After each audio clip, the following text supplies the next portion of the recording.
하나님 말씀 창세기 37장 18절부터 36절까지 좀 긴 말씀인데요.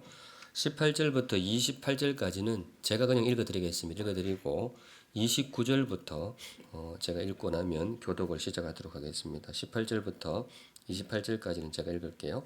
요셉이 그들에게 가까이 오기 전에 그들이 요셉을 멀리서 보고 죽이기를 꾀하여 서로 이르되 꿈꾸는 자가 오는도다. 자, 그를 죽여 한 구덩이에 던지고 우리가 말하기를 악한 짐승이 그를 잡아먹었다 하자. 그의 꿈이 어떻게 되는지를 우리가 볼 것이니라 하는지라. 르우벤이 듣고 요셉을 그들의 손에서 구원하려 하여 이르되 우리가 그의 생명은 해치지 말자. 르우벤이 또 그들에게 이르되 피를 흘리지 말라. 그를 광야 그 구덩이에 던지고 손을 그에게 대지 말라 하니 이는 그가 요셉을 그들의 손에서 구출하여 그의 아버지에게로 돌려보내려 함이었더라. 요셉이 형들에게 이르매 그의 형들이 요셉의 옷 곧 그가 입은 채색 옷을 벗기고 그를 잡아 구덩이에 던지니 그 구덩이는 빈 것이라 그 속에 물이 없었더라. 그들이 앉아 음식을 먹다가 눈을 들어 본즉 한 무리의 이스마엘 사람들이 길르앗에서 오는데 그 낙타들의 향품과 유향과 몰약을 싣고 애굽으로 내려가는지라. 유다가 자기 형제에게 이르되 우리가 우리 동생을 죽이고 그의 피를 덮어둔들 무엇이 유익할까? 자, 그를 이스마엘 사람들에게 팔고 그에게 우리 손을 대지 말자. 그는 우리의 동생이요 우리의 혈육이니라 하매 그의 형제들이 청종하였더라. 그때에 미디안 사람 상인들이 지나가고 있는지라 형들이 요셉을 구덩이에서 끌어올리고 은 20에 그를 이스마엘 사람들에게 팔매 그 상인들이 요셉을 데리고 애굽으로 갔더라. 지금부터는 한 절씩 교독하겠습니다. 르우벤이 돌아와 구덩이에 이르러 본즉 거기에 요셉이 없는지라 옷을 찢고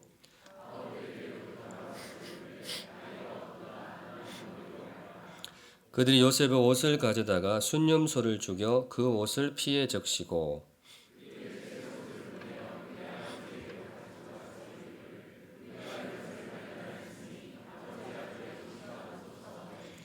아버지가 그것을 알아보고 이르되 내 아들의 옷이라 악한 짐승이 그를 잡아먹었도다. 요셉이 분명히 찢겼도다 하고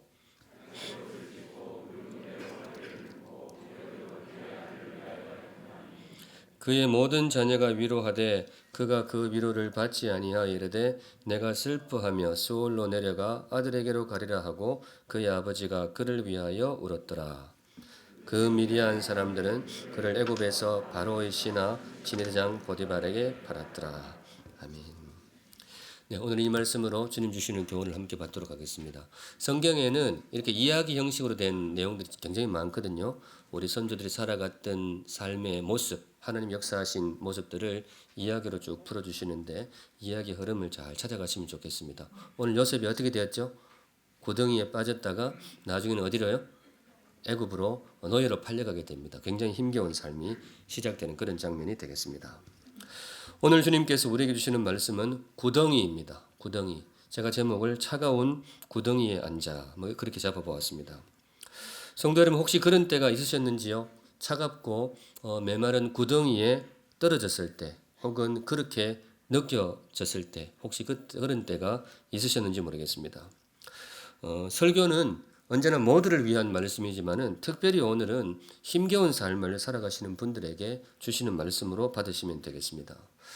성도의 삶에도 고통이 임할 때가 있죠. 삶이라는 삶 속에 고통이라는 것이 이 눈이 달려가지고 성도들은 피해가면 좋은데 이놈이 그러지를 않아요. 아무한테나 막 덮친단 말이죠. 성도의 삶 속에도 그래서 고통, 구덩이가 덮치기도 합니다. 요셉의 삶이 그랬습니다. 이분이 참 귀한 분이거든요. 성경에 나오는 인물들 중에 귀한 분들이 참 많지만은 요셉만큼 신실한 사람도 잘 없어요. 정말로 순수한 청년이고 신실한 주의 백성인데 보시다시피 이 사람에게도 뭐예요? 이 사람에게도 구덩이가 있었어요. 정말 문자 그대로 구덩이에 던져지게 됩니다. 24절에 아까 보았는데요. 그를 잡아 구덩이에 던지니 그 구덩이는 빈 것이라 그 속에 뭐가 없었더라? 물이 없었더라. 이게 정말로 구덩이에 던진 거예요. 이거 죽으라고 던진 겁니다. 이게 놔두면 그냥 죽는 거예요. 물이 없기 때문에. 요셉이 굉장히 힘들었을 겁니다. 뭐 구덩이 자체가 힘들기도 하지만은 이게 형들이 집어던진 구덩이라서 더 힘들었을 거예요. 나는 정말 형들을 믿었는데 형들이 나를 배신해서 집어던진 거예요. 그러니까 얼마나 속이 아팠을까요? 그리고 특별히 요셉에게는 하나님이 주셨던 꿈이 있단 말이죠. 정말 귀한 사람이 될 것이다. 그런 꿈을 주셨는데 꿈하고 너무 어긋나는 거예요. 주님이 주신 꿈은 위를 향하고 있는데 현실은 아래로 그냥 구덩이로 떨어지는 거죠. 아마 정말로 힘들었을 것입니다. 힘들다는 말로 어떻게 표현이 안 될 만큼 정말로 힘겨운 시간이 닥쳤습니다. 차가운 구덩이에 떨어질 때 성도로서 어떻게 해야 될까? 제가 가끔 이런 말씀을 드렸습니다마는 성경에는 밝은 말씀도 나오고 어두운 말씀도 나옵니다. 그런데 밝은 말씀도 주의 말씀이고 어두운 말씀도 뭐예요? 어두운 말씀도 우리를 위해서 주시는 주님의 말씀입니다. 동일하게 믿음으로 받으시고 그렇게 삶의 양식으로 삼으시면 좋겠습니다. 특별히 오늘 이 시간 말씀을 통하여서 힘겨운 시간을 관통하고 계시는 성도들에게 용기와 지혜가 주어지는 그런 시간이 되시면 좋겠습니다. 차가운 구덩이에 앉았을 때 성도로서 어떻게 할 것인가? 어떻게 하면 좋을까요? 성도 여러분, 어떻게 하면 제일 좋을까요? 제가 이렇게 적어왔습니다. 아파하라. 힘겨운 고통이 임할 때 어떻게 하라고요? 아파하라. 없기를 바라지만은 혹시 요셉의 형편이 남일 같지 않으신 분이 이 자리에 계신지도 모르겠습니다. 혹 계신다면 이 말씀 드립니다. 아파하시기 바랍니다. 눈물 나면 어떻게 해요? 우시는 것도 좋아요. 원망이 나오면 원망도 하고, 속상하면 속상하다고 좀 짜증도 내시고, 힘겨워도 하고, 마음 가는 대로 하시면 좋겠어요. 성도라고 너무 아닌 척 하지 말고, 나는 괜찮네 그러지 말고, 그냥 아프면 어떻게 해요? 아프면 울고, 그렇게 하시면 좋겠습니다. 설교를 이런 식으로 하면 될까요? 제가 원래는 이렇게 안 했어요. 저도 설교답게 준비를 했어요. 뒤에 나옵니다. 준비를 했는데 이게 제가 며칠 생각해 보는데 정직하지가 않은 것 같아요. 저도 조금 겪어봤는데 그거는 정직하지 않다. 그런 생각이 들었어요. 성도이기 이전에 우리도 뭐예요? 우리도 인간이잖아요. 성도이기 이전에 우리도 인간이고 성도라고 해서 그 인간다움을 무시하는 것은 그것도 성도답지 않다고 생각해요. 왜냐? 우리의 인간다움을 주신 분이 하나님이시잖아요. 그러니까 인간다운 모습도 성도다운 거로 그렇게 말씀드리고 싶어요. 그러니까 그런 의미에서 성도 여러분, 아프면 뭐예요? 아프면 그냥 아파하세요. 힘들면 힘들어하고 속에 나오는 거친 말이 있으면 사람한테 퍼부을 수는 없지만은 그냥 하는 것도 괜찮아요. 예를 들어 이런 거지. 내 같은 놈은 차라리 태어나지 말았어야 되는데 말이지. 이럴 거면 태어나자마자 죽었어야 되는데 괜히 태어나가지고 인생이 이래. 이런 말 하면 될까요? 안 될까요? 성도 여러분, 이런 말이 혹시 성경에 나올까요? 안 나올까요? 이게 묘한데 나옵니다. 성경에 그대로 나와요. 욥기 3장 1절에 그런 말이 나옵니다. 띄워주시면 그 후에 욥이 입을 열어 자기의 생일을 저주하니라. 자기 생일을 저주하는 거예요. 욥이 입을 열어 이르되 3절은 같이 읽습니다. 시작. 내가 난 날이 멸망하였더라면 사내 아이를 베었다 하던 그 밤도 그러하였더라면 이게 무슨 말이겠어요? 내가 태어나지 말았어야 되는데 엄마가 나를 임신을 안 했어야 되는데 막 그런 말을 쏟아내는 거예요. 그리고 뒤에 11절은 더 노골적입니다. 11절에 보시면 어찌하여 내가 태에서 죽어나오지 아니하였던가 어찌하여 내 어머니가 해산할 때에 내가 숨지지 아니하였던가. 이 말이 성경에 나옵니다. 참 묘하죠. 우리는 성경을 일컬어서 하나님의 말씀이라고 부릅니다. 사람이 썼지만은 하나님의 말씀이라고 부르고 있어요. 그런데 욥기도 뭐예요? 욥기도 성경에 있어요. 그러니까 욥기도 뭐예요? 욥기도 하나님의 말씀입니다. 그런데 그 거룩한 하나님의 말씀 속에 이런 말도 있어요. 이렇게 거친 말도 있어요. 내 같은 인생은 태어나지를 말았어야 되는데 태어났더라도 그날 죽었어야 되는데. 그런데 사실 성경을 보면 이것보다 더한 말도 나옵니다. 입에 담기 민망할 정도로 강한 말들이 시편에 보면 나와요. 왜냐? 왜 그런 말이 나오느냐? 성경이 우리 마음을 이해를 하는 거예요. 성경이 그렇게 꽉 막힌 그런 게 아니에요. 우리 마음을 이해하고 특별히 우리 하나님께서 우리 인생에 뭐예요? 그 마음을 이해를 하시는 거예요. 인생을 지으신 분이니까 왜 모르시겠어요? 그래, 인생이 아프면 정말로 아픈 거죠. 그리고 너무 아프면 이런 소리가 나올 수 있다는 것을 하나님이 알고 계시고 그 마음을 이해를 하시는 거예요. 그러니까 사랑하는 샘물 성도 여러분, 아프면 그냥 아프다고 하세요. 아파하시기 바랍니다. 슬프면 슬프도 하고, 울분이 터지면 울분을 좀 털어놓고. 제가 믿기로 그것도 하나님 앞에 나아가는 방법 중에 하나입니다. 하나님께 나아가는 방법이 꼭 거룩한 찬양만 있는 게 아니에요. 꼭 거룩한 주여 그렇게 거룩한 기도만 하면서 하나님 앞에 나아가는 게 아닙니다. 우리 하나님 앞에 나아가는 방법 중에는 이런 것도 있는 거예요. 속상하면 속상하면서 나아가는 것이고, 아프면 아파하면서 나가는 것이고, 억울하면 억울합니다. 그렇게 그게 하나님을 모시는 참 정직한 예법입니다. 우리 하나님 그거 이해하십니다. 제가 언젠가 이 말씀 드렸었죠. 제 고향에 있는 분이 기도할 때 어떻게 했다고 이래가지고 주여 기억나세요? 주여 입장을 바꿔놓고 생각해 보세요. 주여 1시간 내도록 주여 입장을 바꿔놓고 생각해 보세요. 언어가 거칠죠. 그런데 거친데 저는 믿기로 우리 하나님이 그거 이해하십니다. 그 정도 이해 못하시는 분이 아니에요.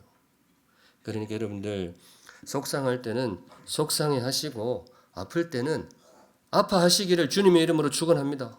네, 그게 성도의 길에 그 포함이 되는 거예요.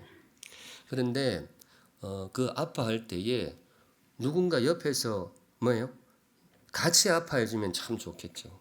같이 아파하고 아플 때는 이게 좀 함께하면 조금 덜 하거든요. 그래도 아프긴 아프지만은. 그래서 하나님이 교회를 주셨고, 그래서 하나님이 우리에게 목장을 선물해 주셨습니다.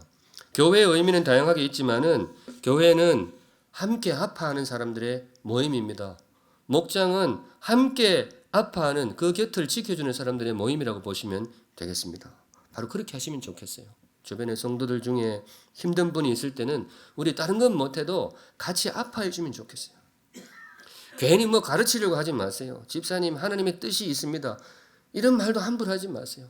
너무 힘들면 그것도 가시가 되는 거예요. 그런 거는 목사가 하는 거지 여러분들 하지 마세요. 그냥 제가 알아서 할 테니까. 근데 저 자신도 그 말이 너무 조심스러워요. 그러니까 제일 좋은 거는 우리 그냥 같이 아파해 주시면 좋겠어요. 욥의 친구들이 그렇게 합니다. 언젠가 기회 되면 욥기를 한번 묵상해 보고 싶은데요. 욥이 정말로 힘들었잖아요. 그럴 때 이제 멀리서 친구들이 찾아오는 거예요. 친구들이 다른 말을 안 해요. 와가지고 그냥 옆에서 퍼질고 앉아가지고 같이 울어요. 일주일을 그렇게 합니다. 거기 나와요. 일주일 동안 아무 말도 안 하고 같이 울어요. 거기서 욥이 굉장히 큰 위로를 얻습니다. 그래서 우리 교회 누군가 아파할 때에 같이 아파해주는 그런 교회가 되시면 좋겠습니다. 그러니까 오늘 설교는 이제 진짜 설교 들어가야 되는데, 오늘 설교는 그러니까 그렇게 한바탕 울고 시작되는 설교를 보시면 좋겠습니다. 차가운 구덩이에 앉았을 때에 어떻게 해요?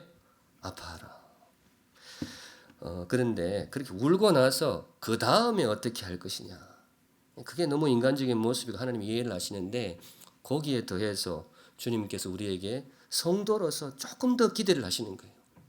아파하는 것 이해를 하지만은 성도기 때문에 조금 더 이렇게 했으면 좋겠다. 오늘 설교는 바로 그런 내용으로 보시면 되겠습니다. 준비한 말씀 선포하겠습니다. 우선 첫째 어떻게 하느냐? 차가운 구덩이에 앉아가지고 실컷 울고 그 다음 걸음이 이겁니다. 나 자신을 겸허히 돌아보라. 차가운 구덩이에 앉았을 때 어떻게 하라고요? 나 자신을 한번 겸허히 돌아보라. 이게 좀 가혹한 말씀일 수 있어요. 무슨 말인가 하면 혹시 이 고통에 이 아픔에 내 잘못은 없는지, 혹시 나의 허물, 나의 부족함으로 빚어진 일은 아닌지 그걸 한번 겸손히 돌아보라는 거예요. 왜냐하면 그럴 수 있기 때문에 그렇습니다. 물론 아닌 경우도 있어요. 이 땅에는 이유 없는 고난도 분명히 있어요. 전혀 나하고는 이게 어울리질 않는데 그냥 이 고통이라는 놈이 눈이 안 달려니까 아무한테는 덮쳐가지고 나한테 들어오는 것도 있어요. 분명히 있습니다. 그런데 가끔은 이 일이 내 허물이 좀 끼어 있는 경우도 있어요. 내 허물이 일정 부분 그렇게 끼어 있는 거죠. 요셉의 고통이 그랬습니다. 오늘 요셉이 참 힘들잖아요. 차가운 구덩이에 던져졌는데 물론 이거 형들이 잘못한 거예요. 형들이 악해서 그래요. 그런데 그렇지만 뭐냐? 없지 않아 요셉이 자초한 면도 있어요. 이 요셉한테 들으면 너무 아프게 느낄지 모르겠지만은 이분이 잘못한 것도 있어요. 어느 부분이죠? 이 꿈 이야기를 함부로 하는 게 아니었어요. 안 그래도 형들이 말이죠. 채세고 때문에 지금 마음이 상해 있는데 거기다가 형들이 몇 달이 내한테 절합디다 이런 거 이야기하면 완전히 불난데 기름 붓는 격이란 말이죠. 이게 조금 더 지혜로웠더라면 좋지 않았겠는가. 요셉이 조금 더 성숙했더라면 좋지 않았겠는가. 물론 그렇다고 해서 형들이 잘했다는 건 아니고 요셉의 입장에서 그렇게 한번 돌아볼 수 있다는 거예요. 야곱도 그렇거든요. 오늘 차가운 구덩이에 떨어진 게 요셉만 떨어진 게 아닙니다. 어떤 면에서는 야곱은 더 차가운 구덩이에 떨어졌어요. 자식을 잃었잖아요. 이 부모한테 자식을 잃는 것만큼 큰 아픔이 도대체 어디 있겠어요. 오늘 그래 야곱이 펑펑 우는 장면이 나와요. 34절에 보시면 야곱 이야기입니다. 자기 옷을 찢고 굵은 배로 허리를 묶고 오래도록 그의 아들을 위하여 애통하니 펑펑 운 거예요. 어쩌다가 내가 이렇게 됐을까. 그런데 이분한테 너무 가혹한 말일 수도 있겠지만은 없지 않아 이것도 뭐예요? 이 본인의 잘못도 있어요. 어느 대목이죠? 옷을 그리 하는 게 아니죠. 자식들 차별하면 안 되잖아요. 그 채색 옷을 만들어 가지고 요셉한테만 주고 나머지는 일하러 가라 이렇게 나온단 말이죠. 그리 하면 안 되죠. 만일에 옷감이 좀 모자랄 것 같으면 다 쪼개가지고 손수건이 하나 만들어주고 말아야지. 그거를 한 아들한테 몽창 모아가지고 주고 이러면 뒤에 그럴 수가 있는 거예요. 근데 물론 이분한테 이런 말을 하기 너무 가혹해. 지금 안 그래도 힘든데. 그렇지만은 성도로서 나 자신은 한번 돌아볼 필요가 있는 거예요. 혹시 내 허물은 없었는가? 차가운 구덩이에 떨어졌을 때에 나 자신을 한번 돌아보라. 성도 여러분 혹시 이 말씀이 공감이 되시는지요? 네, 공감이 되시면 좋겠습니다. 저로서는 굉장히 공감이 됩니다. 그래서 이 말씀을 준비한 거예요. 성경을 보는 눈이 설교자마다 조금 차이가 납니다. 같은 성경인데 같은 본문인데 설교자마다 조금 보는 눈이 달라요. 이거는 맞고 저거는 틀리고 그런 것이 아니고 하나님께서 각 설교자에 주신 그 결이 있어요. 제가 생각하기엔 이 삶의 렌즈 같아요. 그동안 살아온 그 사람이 살아온 그 삶을 통해서 성경 말씀에 조금 특별하게 보여주시는 말씀이 있습니다. 저한테는 오늘 설교가 좀 그렇습니다. 저한테도 구덩이가 있었거든요. 제가 설교하면서 간간히 말씀드린 적이 있습니다만은 남들에 비하면 뭐 그렇게 심각한 건 아니지만은 적어도 저한테는 굉장히 힘든 시간이 있었습니다. 속도 상하고 억울하기도 하고 어떻게 말이지 저 사람이 나한테 이럴 수가 있지. 그리고 잠도 못 잔 날들이 꽤 있습니다. 굉장히 힘이 들었어요. 지금도 생각하면 좀 힘이 듭니다. 그런데 돌아보니까 뭐예요? 내 허물도 있는 거예요. 내 잘못도 있는 거예요. 꼭 그분들 탓할 건 아니더라고요. 요셉 보면서 다른 건 몰라도 이 대목에서는 꼭 남일 같지가 않아요. 저도 좀 눈치가 좀 그래요. 지금도 그런지 모르겠지만은 안 해도 될 말을 한 거예요. 거짓말을 한 것도 아니고 틀린 말을 한 것도 아니에요. 맞는 말인데 그 맞는 말이라도 꼭 해야 되는 건 아니더라고. 너무나 당연하고 내가 생각해도 필요한 말 같지만은 꼭 그렇다고 해서 꼭 해야 되는 건 아니에요. 그리고 또 설령 하더라도 표현을 너무 그렇게 정직하게 할 필요는 없는 것 같아요. 뭐 그런 요셉을 보면서 아 나도 그랬었구나 그런 부분을 제가 스스로 돌아보게 됩니다. 성도 여러분 혹시 이 말씀이 합하시면 쉽지는 않습니다. 자기의 허물을 돌아본다는 것이 과거의 상처보다 이게 더 힘들 수도 있어요. 그러나 혹시 마음을 합하시면 혹시 그 길에 내 허물은 없었는지를 한번 돌아볼 수 있기를 바랍니다.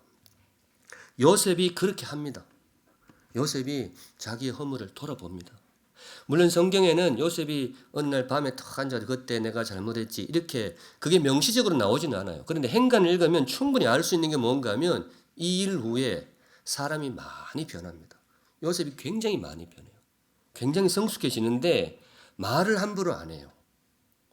맞는 말이라도 할 말을 다 하진 않아요. 이게 할 말, 안 할 말, 말할 때, 안 할 때를 잘 구분합니다. 예를 들어 언제인가 하면 세월이 많이 흘러가지고 이제 요셉이 총리가 되었다는 사실이 알려지고 야곱 가족이 전부 애굽으로 내려오게 됩니다. 이제 건사하기 위해서 애굽으로 내려온단 말이죠.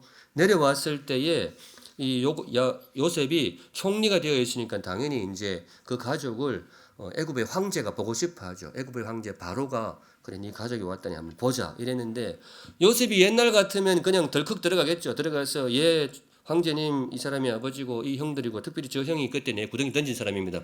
뭐 이렇게 뭐 솔직하게 말할 수도 있단 말이죠. 그런데 요셉이 그렇게 안 합니다. 굉장히 신중해요. 미리 구상을 해보는 거예요. 우리 가족이 들어가면 황제님이 뭐라고 물을까?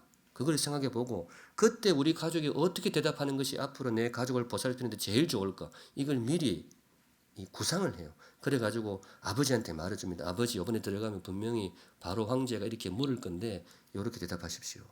그래서 그렇게 해요. 그래가지고 애굽에서의 삶이 굉장히 쉽게 이 연착륙을 하게 됩니다. 여기서 처음에 이제 야곱 가족이 들어올 때는 불과 한 70명 정도가 들어왔거든요. 나중에 출애굽할 때 보면 그게 200만 민족이 되어 있어요. 그렇게 하기 위해서 좋은 땅이 있었는데 그 상황을 통해서 좋은 땅을 이 부모님 그 가족들이 머물 수 있게 배려를 합니다. 그래가지고 나중에 애굽에서의 삶이 풀리게 됩니다. 요셉이 그만큼 성숙해진 거예요. 뿐만 아니고 나중에 형들을 대할 때 형들하고 감정이 굉장히 안 좋잖아요. 그런데 그 형들을 대화하고 이렇게 할 때에 요셉이 굉장히 신중해져 있습니다. 말 한마디 한마디가 정말로 보석같이 나와요. 이 아름다운 변화가 어디서 왔을까? 저는 그렇게 확신합니다. 요셉이 자신의 삶을 돌아본 거예요. 아, 내가 그런 허물이 있었구나. 우리 예전에 그 가요 유행가 가사 중에 그런 게 있었죠. 아픈 만큼 성숙해지고 이런 가사가 있었는데 저는 그 가사는 조금 안 맞다고 봐요. 아픈 만큼 망가지고 이런 인생도 많아요. 아픈 만큼 망가지는 인생도 많아요. 너무 아프면 망가진단 말이죠. 그런데 아픈 만큼 그게 아니고 돌아본 만큼 성숙해지고 혹은 자신의 허물을 성찰한 만큼 성숙해지고 쉽지는 않은 말씀이지만은 제 경험을 담아서 성도 여러분들께 권면을 드립니다. 성도 여러분 힘겨운 일이 있을 때에 정말 힘겹겠지만은 나 자신을 한번 돌아보는 기회로 삼으시기 바랍니다. 그 시간을 통해 주께서 우리를 더 성숙한 사람으로 빚어가실 것입니다. 두 번째, 차가운 구덩이에 앉았을 때에 성도로서 어떻게 할 것인가? 첫째는 나 자신을 돌아보라고 했는데 둘째는 이겁니다. 하나님의 손길이 있는지를 한번 살펴보라. 이 구덩이, 이 고통 속에 혹시 하나님의 손길이 없는지, 흔히 말하는 하나님의 섭리가 그 속에 없는지를 한번은 찬찬히 살펴보라. 있을 수 있거든요. 그래서 저는 믿기로 우리 성도의 고통 속에는 하나님의 섭리가 반드시 있다라고 믿습니다. 쉬운 말은 아니지만은 하나님의 자녀에게 닥치는 어려움 속에는 우연히 닥치는 것은 없다라고 봐요. 다 하나님의 통제하에서 들어오게 되는데 그 속에 특별히 나를 향한 하나님의 메시지도 있고 나에게 주시는 하나님의 심지어 인도하심도 들어있을 수가 있습니다. 그걸 깨달으면 상황이 변화가 돼야 돼요. 그거를 깨닫게 되면 이 고통이 변하여 감사가 될 수도 있습니다.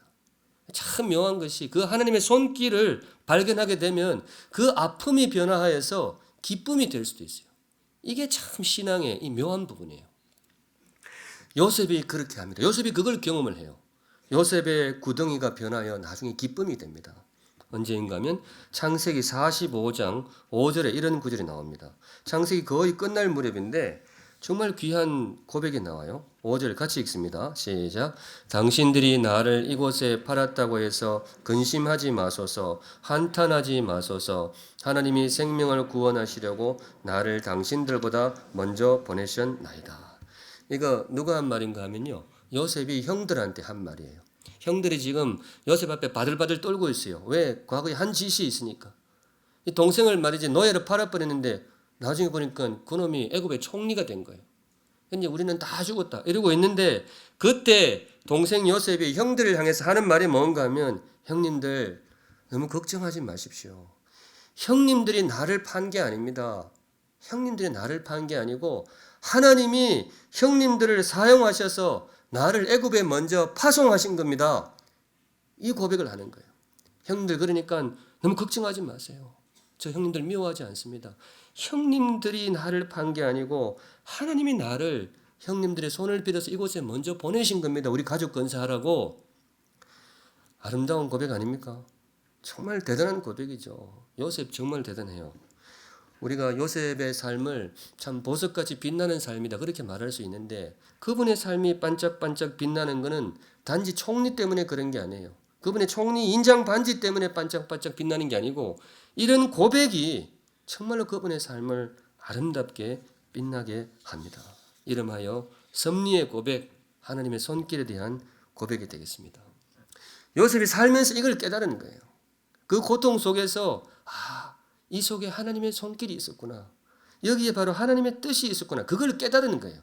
어느 시점에 깨달았는지는 잘 모르겠어요. 그건 성경에 정확하게 안 나와요. 그런데 분명한 것은 요셉이 이걸 발견한 거예요.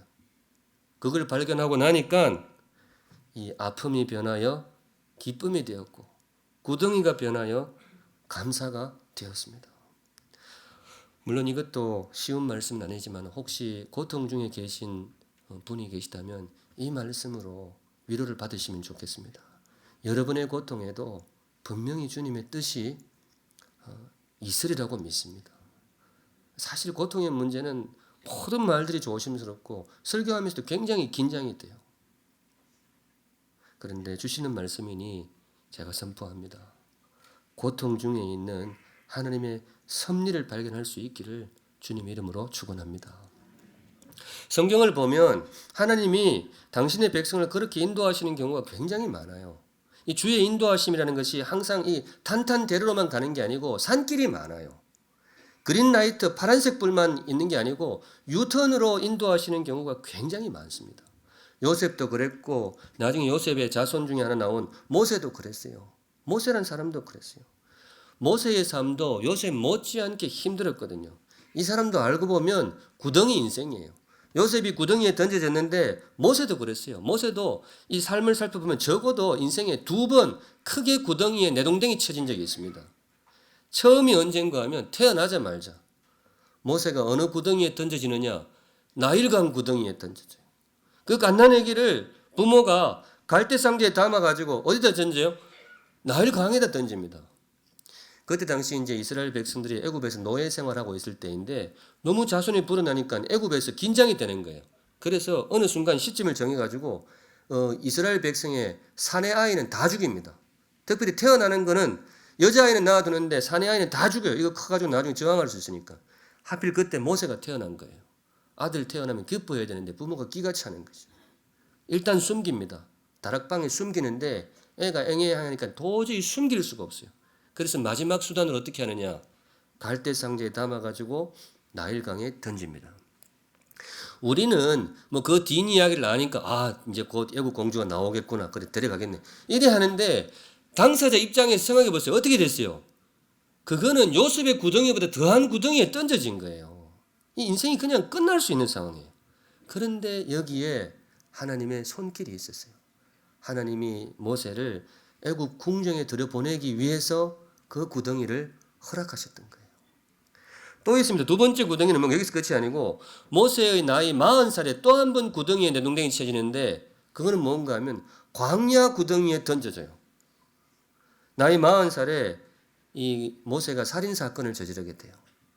이게 물론 살인이 다 나쁘지만은 이유는 좀 있어요. 자기 동족을 구원하기 위해서. 자기 동족들이 노예 생활하고 있는데 애굽 병사들이 자꾸 괴롭히니까 그걸 구해내기 위해서 애굽 병사를 한 대 쳤는데 막 그 사람이 어떻게 되어버린 거예요. 그게 이유가 돼가지고 모세가 이 광야로 도망치게 됩니다. 애굽 왕자로 살다가 광야로 던져진 거예요. 아마 굉장히 힘들었을 거예요. 그런데 나중에 세월이 지나고 보니 광야 구덩이에 던져진 게 아니고 하나님이 모세를 광야로 파송하셨던 거예요. 모세가 나중에 그걸 깨닫게 됩니다. 자기 인생이 광야로 던져진 게 아니고 하나님이 나를 광야로 먼저 파송하셨구나. 뭐냐? 나중에 이스라엘 백성이 애굽에서 해방되어 가지고 가나안 땅으로 가게 되잖아요. 근데 가나안 땅으로 가기 위해서 뭐를 통과해야 됩니까? 광야를 통과해야 돼요. 근데 이스라엘 백성들은 400년 동안 애굽에 사느라고 광야를 한 번도 나온 적이 없었어요. 광야가 굉장히 위험한 곳이잖아요. 근데 참 위험한 곳인데 무사히 잘 통과합니다. 누구 때문에? 모세 때문에. 모세가 40년 동안 광야에서 헤맸거든요. 나이 40에 광야로 나와가지고 40년 동안 헤매다 보니까 광야에 모르는 데가 없어요. 그 광야의 삶이 어떤지를 모르는 데가 없어요. 그러니까 나중에 이제 모세가 그걸 깨닫게 되는 거죠. 제가 모르긴 해도 그날 밤 모세의 삶이 정말 행복했을 거예요. 모세의 마음이. 나는 정말로 광야로 내동댕이 쳤다고 생각했는데 하나님이 나를 이 백성을 위해서 먼저 나를 광야에 뭐예요? 파송하셨구나. 이 섭리를 알게 되면 삶의 고통이 해명이 됩니다. 이 고통에 그런 뜻이 있었구나. 아마 이것이 모세의 삶에 정말로 큰 위로가 되지 않았을까. 오늘 말이 쉽지 않다는 말을 계속하게 되는데 성도 여러분, 결코 쉬운 말은 아닙니다. 그러나 주시는 말씀이니 선포합니다. 여러분의 고통 속에도 분명히 주님의 손길이 있으실 겁니다. 여러분의 아픔 속에도 분명히 주님의 뜻이 있을 겁니다. 그분이 우리를 사랑하시는 아버지이기 때문에 함부로 그렇게 우리를 대하시지 않습니다. 인내하실 때에 주님의 손길을 깨닫게 되고 그때 아픔이 변하여서 감사가 될 줄로 믿습니다. 제가 이 말씀 드릴 수 있는 이유는 작지만 저한테도 그런 경험을 주셨기 때문에 그렇습니다. 저도 그래요.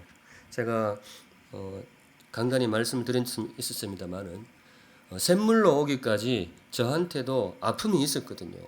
샘물로 오기까지 그 이전에 굉장히 속상한 일이 있었어요. 저도 버려진 느낌을 받았어요. 그분들이 저를 버린 거예요. 내동댕이 치더라고. 굉장히 힘이 들었어요. 사실 많이 속상했습니다. 나이 들어가지고 그런 일 겪고 나니까 이 사람이 참 힘들더라고요. 그런데 나중에 보니 뭔가 하면 주께서 저를 이 샘물로 인도하시기 위해서 주님이 하신 일일 수도 있겠다. 그런 생각이 들더라고요.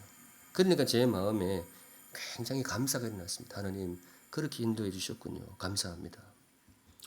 그런데 용서는 잘 안 돼요. 주님의 인도하시면 제가 깨닫고 제 삶은 어느 정도 해명이 되는데 그분들이 별로 용서는 안 돼요. 근데 저희 와이프는 그게 되는가 봐요. 가끔 이런 이야기를 해요. 그분들한테 감사해야 된다고. 그분들 덕분에 이렇게 영광스러운 자리에 오지 않았냐고. 감사해야 된다고 그래요. 그래서 제가 말은 안 하는데 속으로 목사는 네가 해라. 네, 그러는데. 근데 물론 저도 그런 마음이 올라오긴 올라오죠. 그런데 이게 쉽지는 않아요. 제가 아까 초두에 그 말씀 드렸죠. 요셉이 어느 시점에 하나님의 섭리를 깨달았는지 성경에 안 나온다 그랬죠. 안 나오는 이유를 알아요. 그게 어느 시점에 딱 오는 게 아니에요. 하루에도 12번씩 생각이 더 바뀌어요. 이렇게 하면서 점차 그 비중이 높아져서 어느 날 보면 그게 감사가 되고 또 수용이 되고 그렇게 되는 것 같아요. 제 경험은 그렇습니다. 주께서 저의 앞날에도 그런 성숙한 마음을 허락해 주시면 좋겠습니다. 로마서 8장 28절. 오늘 설교 깁니다. 너긋이 앉아 계십니다. 드리고 싶은 말씀이 많아요. 로마서 8장 28절 좋은 말씀이죠. 같이 읽습니다. 시작. 우리가 알거니와 하나님을 사랑하는 자 곧 그의 뜻대로 부르심을 입은 자들에게는 모든 것이 합력하여 선을 이루느니라. 이 말씀이 예전에는 좋기는 한데 참 멀어 보였어요. 좋지만은 멀어 보였는데 주께서 저에게도 몇 번의 경험을 통하여서 이 말씀을 굉장히 가까이 접근시켜 주셨습니다. 하나님을 사랑하는 자, 곧 그의 뜻대로 부르심을 입은 자들에게는, 저와 여러분을 이야기합니다. 하나님의 자녀들에게는 모든 것이 합력하여 선을 이루느니라. 그 믿음으로 승리하시면 좋겠습니다. 마지막으로 한 말씀 더 드립니다. 차가운 구덩이에 앉았을 때에 성도로서 어떻게 해야 될까? 첫 번째는 좀 울기도 하고 또 그 다음에 나 자신도 돌아보고 그 다음에 하나님의 손길도 살펴보라 그렇게 했는데 마지막 말씀은 이겁니다. 성도 여러분 하루에 하루씩만 사시기 바랍니다. 힘겨운 삶이 닥칠 때 하루에 얼마씩이요? 하루에 하루씩.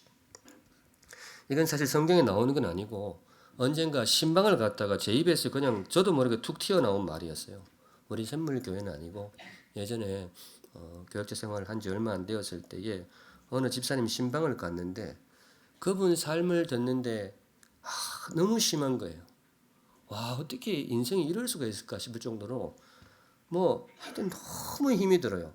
옛날 어른들 하시는 말씀이 화불단행 이래가지고 안 좋은 일은 혼자 다니지 않고 막 떼거지로 다닌다 그랬잖아요. 이분한테 그냥 막 덮쳤더라고요. 그래서 제가 듣는 마음도 너무 힘들었어요. 어떻게 삶이 이럴 수가 있냐. 그래서 이제 그분 쭉 듣고 나면 이제 제가 설교를 해야 되는데 설교할 말이 없어요. 그래서 제가 뭐 설교를 안 하고 언급결에 튀어나온 말이 집사님 하루에 하루씩만 사세요. 너무 멀리 보시지 말고 그냥 하루에 오늘만 사세요. 그랬는데 이상하게 그분이 그 말에 너무 위로를 받는 거예요. 제가 평소에 생각한 말도 아니고 갑자기 튀어나왔는데 그래 그때 생각하기를 하나님이 저한테 주신 말씀이었나 보다. 그래서 제가 그 말을 마음에 기억을 하고 있습니다. 우리 사랑하는 샘물 성도들에게도 드리고 싶습니다. 성도 여러분 힘겨우실 때에는 하루에 뭐예요? 하루만 사세요. 하루만 인내하시면 좋겠습니다. 너무 멀리 보지 말고. 근데 제가 그 기억을 떠올리면서 요셉의 삶을 보니까요. 요셉이 그 힘겨운 세월을 이겨낸 비결이 여기에 있지 않을까 그런 생각이 들어요. 하루에 하루만 사는 거예요. 앞으로 요셉의 삶을 좀 묵상하겠습니다만은 이 사람 사는 걸 보면 별 생각이 없는 것 같아요. 그냥 살아요. 이러면 좀 속상해도 하고 이러면 좀 어떻게 뭐 이렇게 궁리도 하고 이래야 되는데 속이 없는 건지 생각이 없는 건지 그냥 살아요. 노예로 갖다 놓으면 노예 일 열심히 해요. 또 그러다 감옥에 들어갔거든요. 감옥에 가면 또 뭐예요? 그거 가서 또 이렇게 그 부모가 보면 아주 속 터지도록 살아요. 그냥 해요. 그런데 어떻게 보면 이게 요셉에게 주신 지혜가 아니었을까 싶어요. 그냥 하루에 하루씩 사는 거예요. 하루에 하루씩. 성도 여러분 혹시 나에게 주시는 말씀이 생각되시면 그렇게 하시기 바랍니다. 너무 멀리 보지 마시고 주님 주신 하루를 그냥 그 하루 분량에 주시는 힘으로 그것만 사는 거예요. 그런데 그러고 나니까 이 말씀이 보이는데 이게 예수님의 가르침이더라고요. 마태복음 6장 34절입니다. 마태복음 6장 34절 잘 아시는 말씀이죠. 같이 읽습니다. 시작. 그러므로 내일 일을 위하여 염려하지 말라. 내일 일은 내일이 염려할 것이요 한날의 괴로움은 그날로 족하니라. 너무 염려하지 말라. 특별히 내일 일은 염려하지 말라. 내일 일은 누가 염려를 해요? 내일이 염려할 것이다. 이게 예전 번역에는 내일 일은 내일 염려하라 이렇게 되어 있었는데 지금 이렇게 바뀌었습니다. 원문은 이게 더 맞아요. 이게 정확한 번역입니다. 내일 일을 염려하지 마라. 내일 일은 내일이 염려해 줄 것이다. 굉장히 좀 언어적인 감각을 써서 주님이 강하게 말씀하시는 거예요. 오늘 하루만 살아라. 내일 너무 염려하지 말고 내일 일은 내일이 감당할 거니까 오늘 주시는 하루를 그냥 열심히 살아라. 성도 여러분 이것이 성경에서 가르쳐주시는 말씀입니다. 어떻게 보면 생각 없이 살라는 것 같기도 하고 어떻게 보면 무책임한 삶처럼 보이지만은 이게 하나님 우리에게 주시는 말씀입니다. 그리고 또 하나님 말씀 중에서도요 산상수훈에 나오는 말씀이에요. 우리 예수님의 가르치심 중에서 이 최고로 중요한 엑기스만 모아놨다고 하는 산상수훈에 이 말씀이 나와요. 하루에 얼마씩? 하루만 살아라.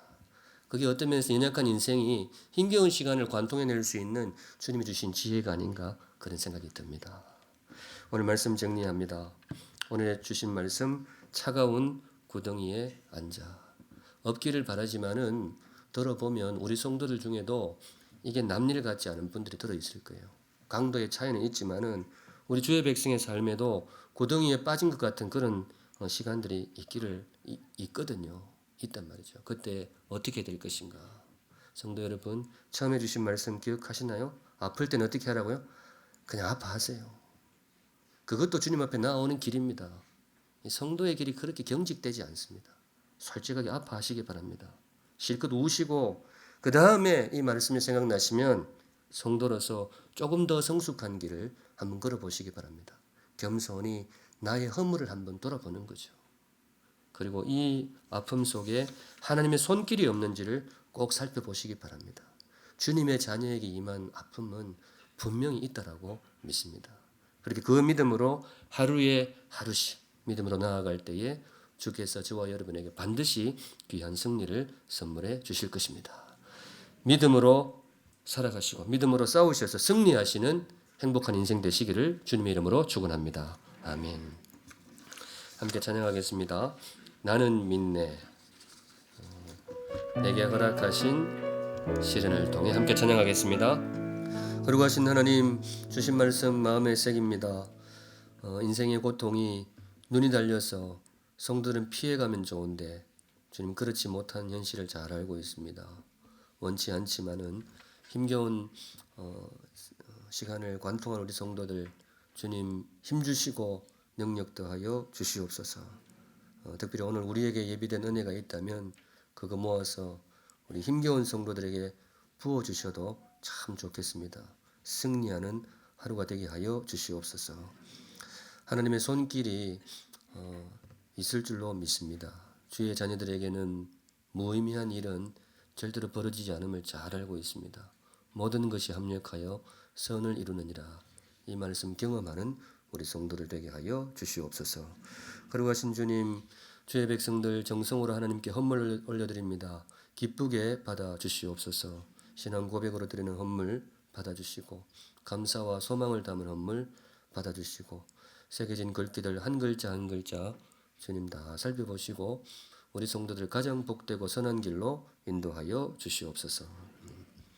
지금은 우리 구주 예수 그리스도의 은혜와 하나님 아버지의 그 크신 사랑과 성령 하나님의 임재하심이 이 자리에 모인 주의 모든 백성들 머리 위에 이제로부터 영원까지 항상 함께 계실지어다. 아멘.